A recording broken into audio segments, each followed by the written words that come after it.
Did you think of your special burgers? Mr. Joseph is very, very unique. He uses so many levels in the library, from the most foundational and basic skills of what you would think a library is, all the way into some very, very deep technology that would really surprise you. Some critics have said, oh, you guys got the devices. Oh, isn't that just something to play with all day? No, it's not. It's in addition to the students learning, it's a learning tool that they have now access to, really step them into a digital age and prepare our students to compete in a world market. You know, we hear so much about New Jersey history and the history of the United States, but because it's your small town, if you're not studying it, then who is? It's very important to keep that history alive.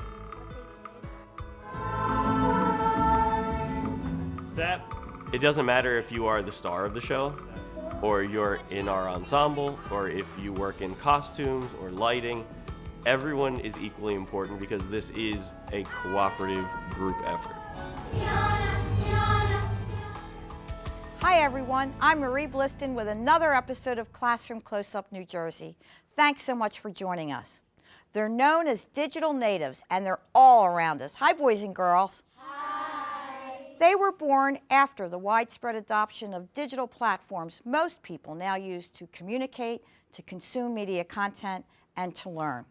Schools across the country acknowledge that students need to be proficient in navigating the digital world.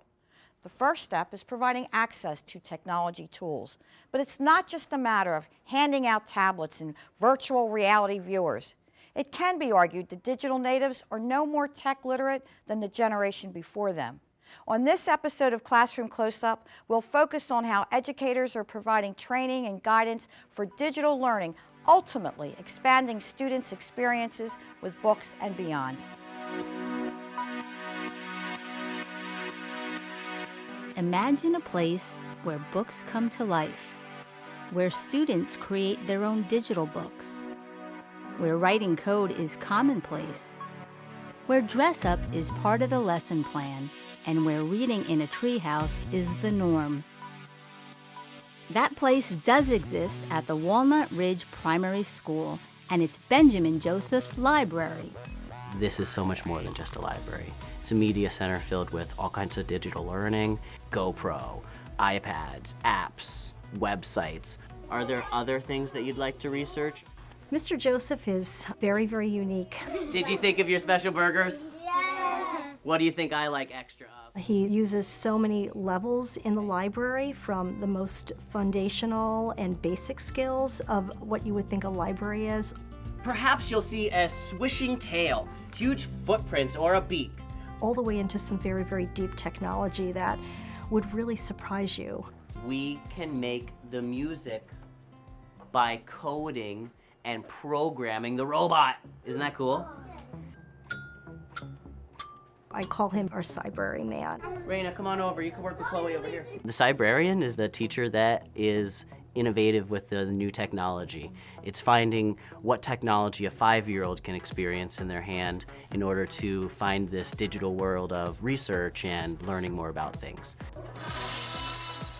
Augmented reality has been a lot of fun for me to learn about. It's working off the basic technology of QR codes. When you hold your device over a QR code, it loads you over to a website. I'll load it for you because it needs to be a little bit high. It loads a 3D image right on top of the iPad. So students can manipulate the spacecraft 3D, and they can look at satellites, and they can look at the Mars rover. That I can do. Hey Lucas, can you come over and let's do this together. Are you ready? Can you press that button right there? We can even turn the wheels. I was thinking about how the iPads were used last year, and the students just went to games. And that is the type of screen time that I think that parents, teachers, and a lot of people worry about in today's world. So I really worked it in less of this idea of screen time and more of where can we use technology to have students exploring problems, talking with each other, and seeing the technology as a resource in their life, not just something to keep them busy. You guys are in Some Dog, and you guys are in Mystery Word Town? Yeah. So Mystery Word Town and SumDog are great apps for students to practice math skills. It's a great way of students to learn how to work collaboratively in a social context on the internet. What the students have learned to do with SumDog is they can actually play games interactively together from device to device. When Trevor is done signing in, then he has to go and play World and hit play class, and then we could go on the same thing, and then we could play each other. It's really neat to see them setting up collaborative learning experiences. Okay, we're both playing. I do focus on 3 main C's in my library. I focus on collaboration, communication, and critical thinking. I love that you guys are doing Wixie here. Wixie is a great app for doing online writing. It's a tool that we purchased for our kindergartners and first graders to learn how to add their own pictures into a text, as well as search for clip art, and also add text boxes. So it's this great idea of this digital learning format, but also their way of expressing themselves as writers. You know you can make that bigger, right? There you go. Good work, Emma.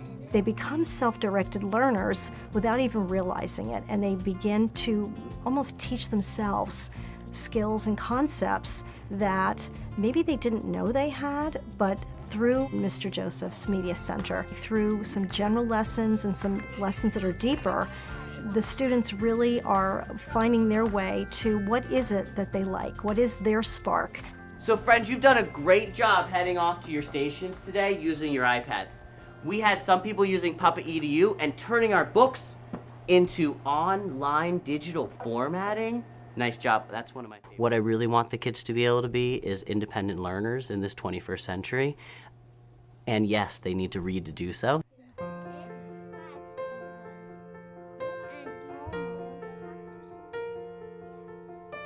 Having your own little place to read is just close to my heart. I was a struggling reader. Tough words, complex words were tough for me, and also comprehension. And I never truly saw myself as a reader until I felt like a reader. Feeling like a reader at this age is being a reader. So being brave to read the pictures, and being brave to open up that book and try, and inventive storytelling is the best part of reading. It's when we can take a student without any filters or any different pieces of the outside world that they have ever had a chance to experience, and they're going to give you exactly what they see that picture telling them.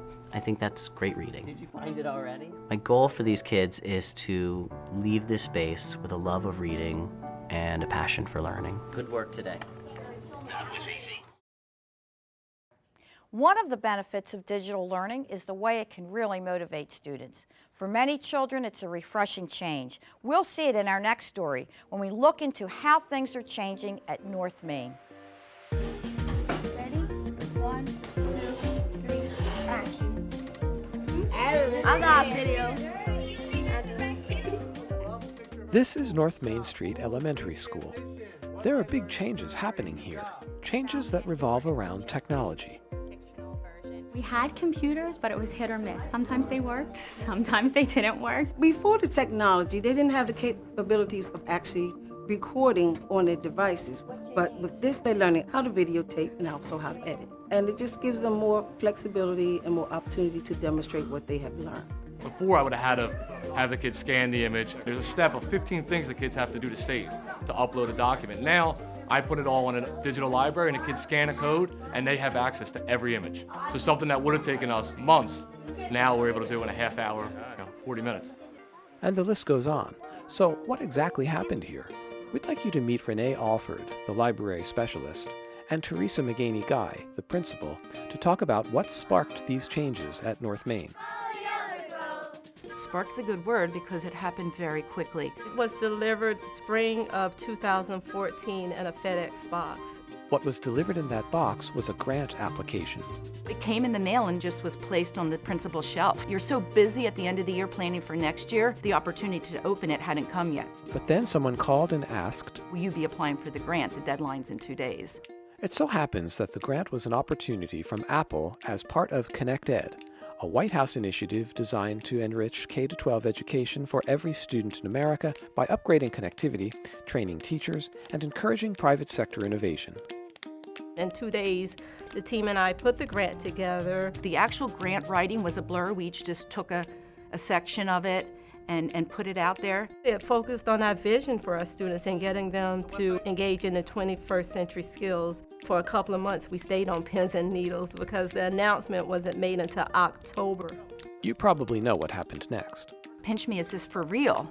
As we see today, it is very real. 114 schools across the country were selected by Apple to receive the grant, North Main among them. That grant has meant so much to us. It's improving the infrastructure is the costly part in most schools. Improving infrastructure here was vital. For one thing, most of the building is below street level, and the existing Wi-Fi system needed to be replaced and expanded. Not just only we're underground, we have 2 classes that are not connected to the main building. Wires had to run out to that building to be connected, so that was timely and very expensive to get that done. Being underground, it takes a lot more work to get that connectivity and to maintain it. The grant also enabled every student to have an iPad in the classroom. These iPads are out on their desks every day for the entire day. We have used them fully in all areas of their learning.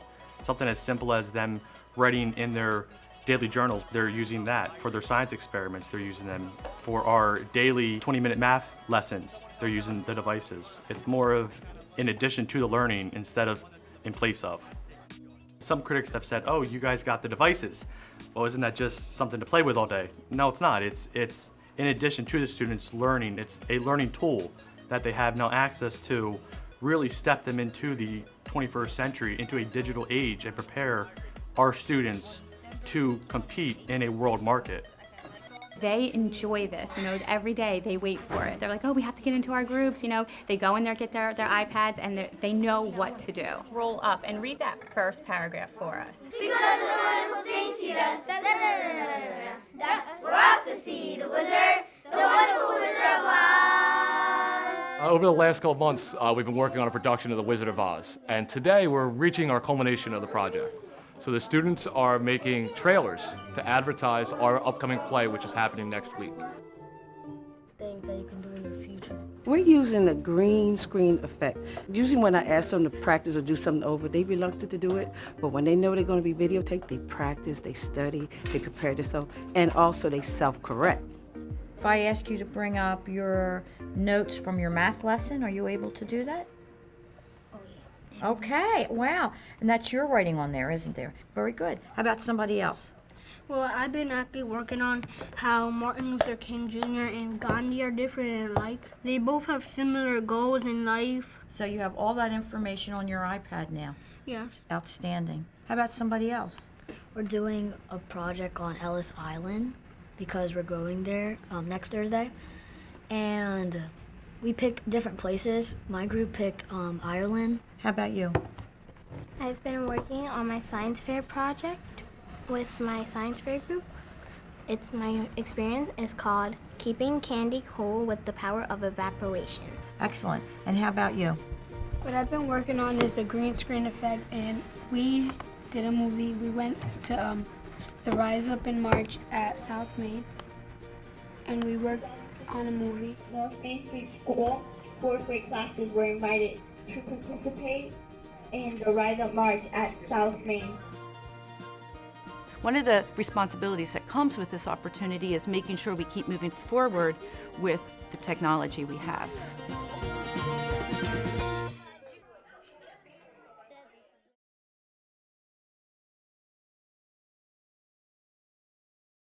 When we come back, 3rd graders are marking history right after this.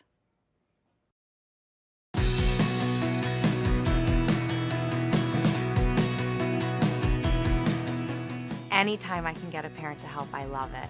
Our school tries very hard to get parent volunteers to come in. When I wasn't a parent, I didn't really get it, and now as a mother of 6-year-old twins, I understand. There's a lot that happens from the time we wake up to the time we go to bed. So I understand that parents have a lot going on at home, they have a lot going on with their own careers.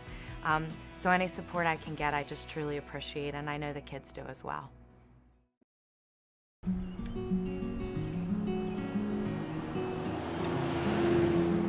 If you drive around Shamong long enough, you're bound to encounter at least a few of these green signs. And like most people, you probably won't pull over, stop the car, and get out to read about the history that happened at these spots. Fortunately for you, the third graders at Indian Mills Elementary School have it covered. In 1954, Warren State Forest became a national park. The forest is named after Joseph Warren, who purchased most of the land that now lies within the forest in the 19th century. Country Store was operation since the Civil War, had many owners or proprietors, as they were called long ago. It's just so fascinating and interesting how the town was back then, and I just think it was amazing. The historical markers in Shamong are fabulous, and we always drive by them, and we thought it would be great to do some kind of project so the community could come read and see what their history is. Tonight, the students will be presenting their historical markers. Each classroom has 7 markers that they've studied, and the students got to select which historical site they'd be most interested in studying and researching further, and so they will be presenting their information to the community. The idea to celebrate the history of Shamong grew out of an earlier project that teacher Karen Clementi did with her gifted and talented students. About 10 years ago, I had students make a videotape of the signs and do a report that way. We had fun doing it, and they showed their families. It didn't get around to enough people, so I kept thinking, how could more people read the signs? The solution was to get the entire third grade to participate, which allowed nearly every one of the town's more than 30 markers to be researched. You know, we hear so much about New Jersey history and the history of the United States, but because it's your small town, if you're not studying it, then who is? It's very important to keep that history alive. I also think in a small community like this, a lot of the kids are multi-generational families that have lived here. And in particular, one of my students that's doing the old schoolhouse, one of her grandmothers attended that school. So they can go home and they can get stories from their parents and grandparents and really bring that to life. Bringing the town's history to life started with a field trip. When you can go to where a site really was, it has a lot more meaning for the children than just talking about it. I've been to all these to take the pictures, and I've learned a lot about them, so then I did research about them. Kids came back to the classroom and they really started researching, and the kids got really, really interested in their specific sites, and they just wanted to do more and more, and they really just went above and beyond. On the weekends, a lot of the kids would revisit their sites with their parents. I got multiple emails from parents. Can we make a trifold? Can we bring in bog iron? Can we bring in old artifacts? Can we make posters? And it kind of just took off. The Indian Mills Historical Society provided another source of information. Whenever we had a question about one of the sites, I could call them up and ask them to find out. Like, the kids would ask questions like when the signs were first put up, and they told them about 20 years ago and things like that. Very helpful. Finally, it was time for the students to show off what they learned. It's a big event tonight, and we're really looking forward to it, and I know the parents are excited to have their kids be part of history in the making. Before heading into the cafeteria to check out the exhibits, visitors were greeted at the school's mural, depicting the history of Shamong. This mural was created by artists and students in our school. This mural has many historical buildings in it. 2 of them are Dr. James Still's home and the old Atson Railroad Station, which were very important. This project was very multifaceted, and that involved a lot of researching, speaking and listening skills, but mainly a lot of oral presentation. Fox Valley used to be a cranberry bog, and now it's a horse farm.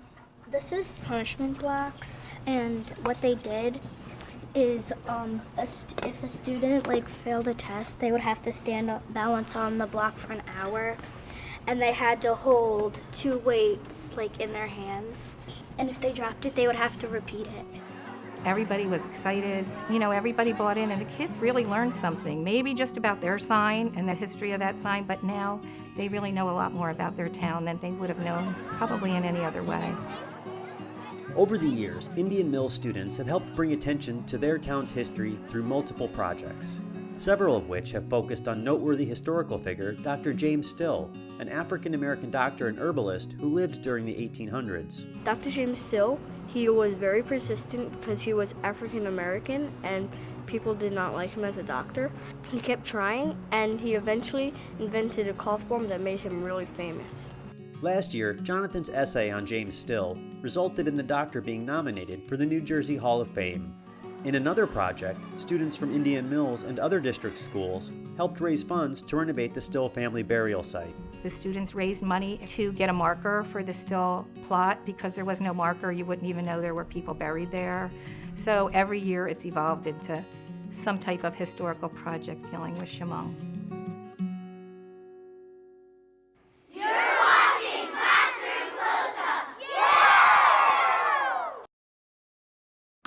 We need a good rehearsal, and you guys are the ones that's going to give it to us. If they all see you doing the right thing, they do the right thing. But you got to give me everything you have. Yep?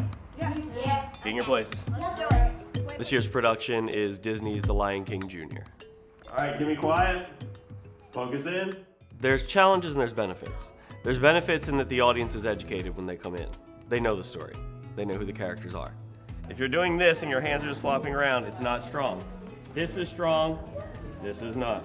So if you're going to try something new, which is exactly what we're doing with this production, you have to reset their expectations and then exceed what you've set up for yourself. Everything you'll see was built, sewn, painted, whatever it needed by community members and children. You know, in times like this, my buddy Timon here says you gotta put your behind in your past. I am Pumbaa. He's basically a happy, joyful, kind-hearted warthog.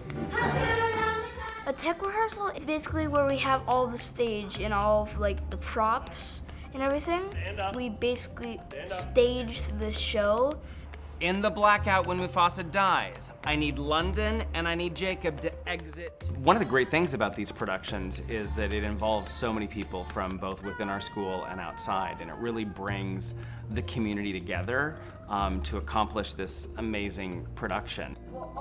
I operate the light board to control the lights during the show. We'll kill it. So, like, let's say we need a spotlight for a certain character or actor, I spotlight them. Right to the rock. That's your light. You see your light?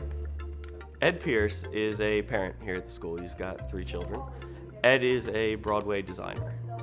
I'm gonna give him a little extra too. He has taught Sebastian all about lighting.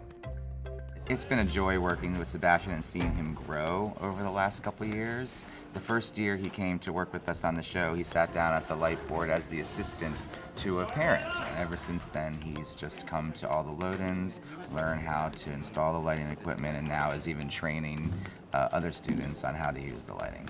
Sebastian now actually lights all of our school pep rallies, events like that, and he designs now.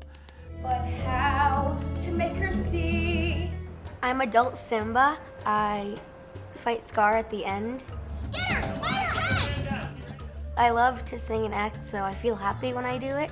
And I like to even share it with my school, so it makes me happy.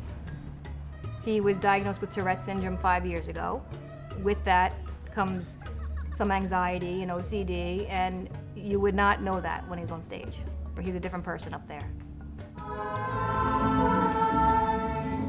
Step. My character is Rafiki, and he is like the wise character that is helping Simba and guiding everyone throughout their journeys.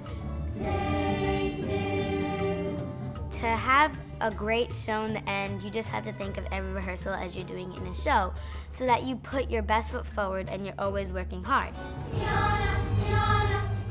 The message to the Lion King, I believe, is that never lose yourself in your journey of life and always be true to who you are and keep your family close. Don't feel hate, don't feel evilness inside your heart. When you do that, give her a little room. When you stand and take a step back.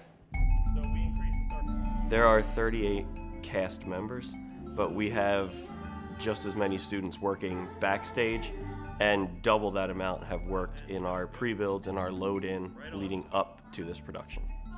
It doesn't matter if you are the star of the show, or you're in our ensemble, or if you work in costumes or lighting. Everyone is equally important because this is a cooperative group effort. There are so many benefits from this program. The social skills is because they get to interact with different grade level, different age groups, and so that way they feel like they can kind of interact with any grade in the school. And you see their relationship in the hallways, and as they grow and they graduate from here, it's something that they get to experience that many schools they won't have that opportunity. One of the things that I've seen change in Henry is that when the show's going on, he cannot wait to come to school. He's excited about being part of a community and really being part of the cast. It's a nice sort of way for the kids to mix. Honestly, the show has never been the goal.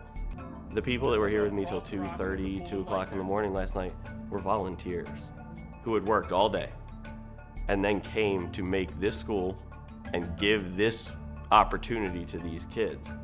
They're just here to build the community. That's what it's about for us.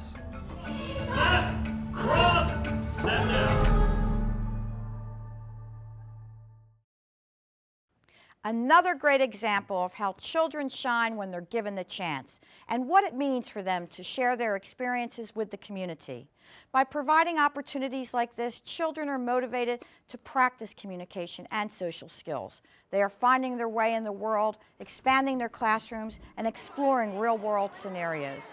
If you'd like to learn more of the great things happening in New Jersey's public schools, please check out our website and follow us on Facebook, where there's lots more to see. We'll be back next week right here, so stay tuned. For Classroom Close-Up New Jersey, I'm Marie Bliston. See you soon. Perhaps you'll see a swishing tail. What should slide in first? So then I did research about them, and